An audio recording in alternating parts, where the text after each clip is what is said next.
So many people respond to conflict poorly that it creates destructive behaviors. The conflict competent leader needs to understand these behaviors and choose to deal with them appropriately. Leaders are able to stay in the conflict competent zone, have the best opportunities for positive resolution to many disputes and disagreements. Conflict destructive behaviors are present as passive or active. Can you identify what they are as we go through these clips?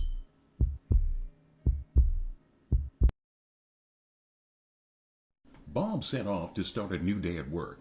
He enters the office with smiles and greetings and is ready to start the day. He enters his cubicle and is soon followed by Michelle. Oh, hi Michelle. How you doing? Well, I suppose I'm doing fine. Okay. I need to talk to you about the report that's due this Friday. Uh-huh. The numbers have not been accurate. It's very frustrating having to revamp those numbers all the time. Well, I get you the numbers as soon as I get them. And I really don't have any control over the numbers that are delivered to me. Well, it's not that I'm trying to complain at you, Bob. It's just frustrating having to revamp those numbers and do those reports over and over again. Well, I understand your frustration, but it's out of my hands when it's coming from, up on high. I know. It's just I hope that it won't get any worse than it already is. So we'll talk later. Okay. So we're okay, right? I suppose. We'll talk about it later.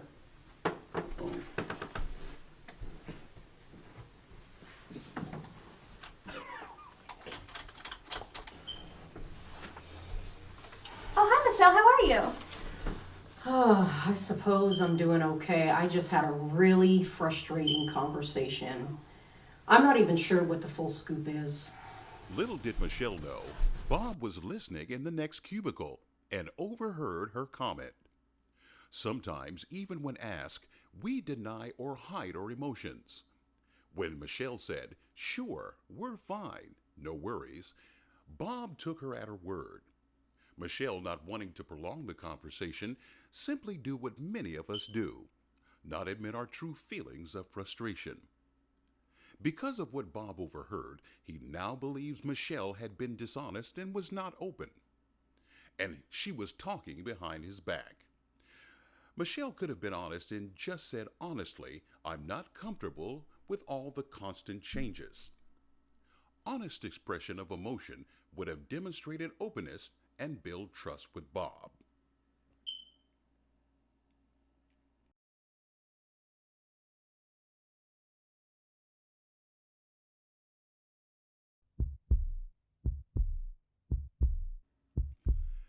Bob had something on his mind he needed to talk to Laura about. He strolls into Laura's office to have a conversation. Hi, Laura. How you doing? Oh, hey, Bob. How are you? Oh, okay. I wanted to talk to you about my parking space.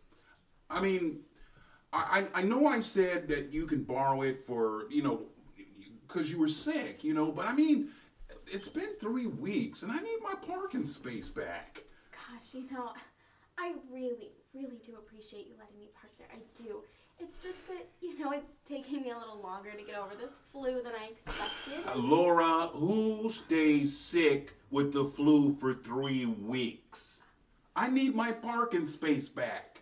Look, how about whoever gets there first in the morning gets the spot. Oh, how about you give me my parking space back? Okay, or, I could take you to lunch, and then I could get it for the rest of the month.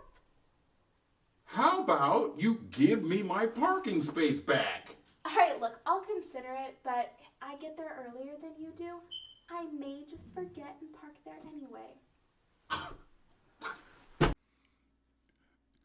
A winning at all cost scenario creates a win-lose outcome.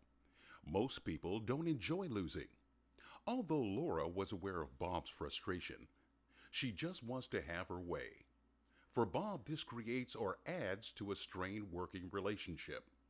Bob is not willing to trust Laura in the future or willing to reach out and find ways to create cohesive working relationship.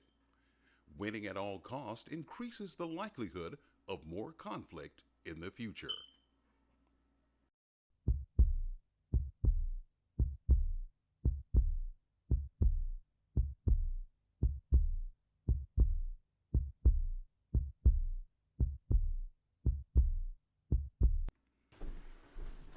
Bob grabs a report off his desk and heads to the conference room. Laura and Johnny join him there for a quick meeting.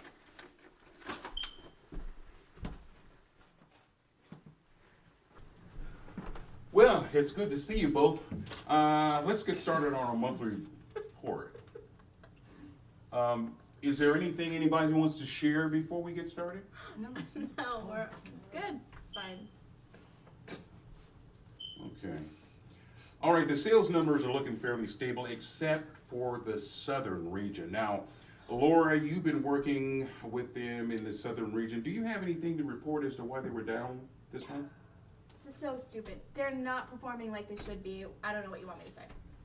Were you able to communicate the numbers for last month? Yeah, I did. I called them and they haven't called me back. I don't have any control over that. Well, You know what, Bob? Why don't you just email them? Wisecracks, negative vibes from facial expressions, hand gestures, posture, obnoxious noises, throat clearing, misplaced giggling are all signs of demeaning another person. When these types of gestures or comments are made, it inflames the situation, moving well outside the conflict competence zone, and could be the cause of conflict where none existed before. When one party feels unfairly criticized, ridiculed, or singled out, the impact is almost always negative. The demeaning may not be intentional, but it falls in the eye of the beholder.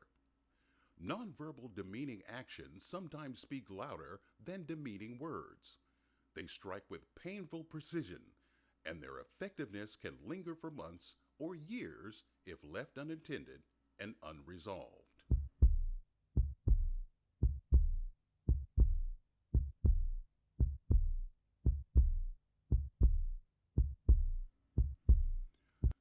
Bob has had a long day at work.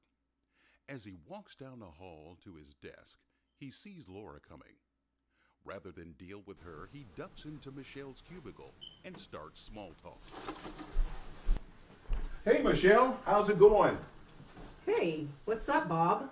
Oh, nothing.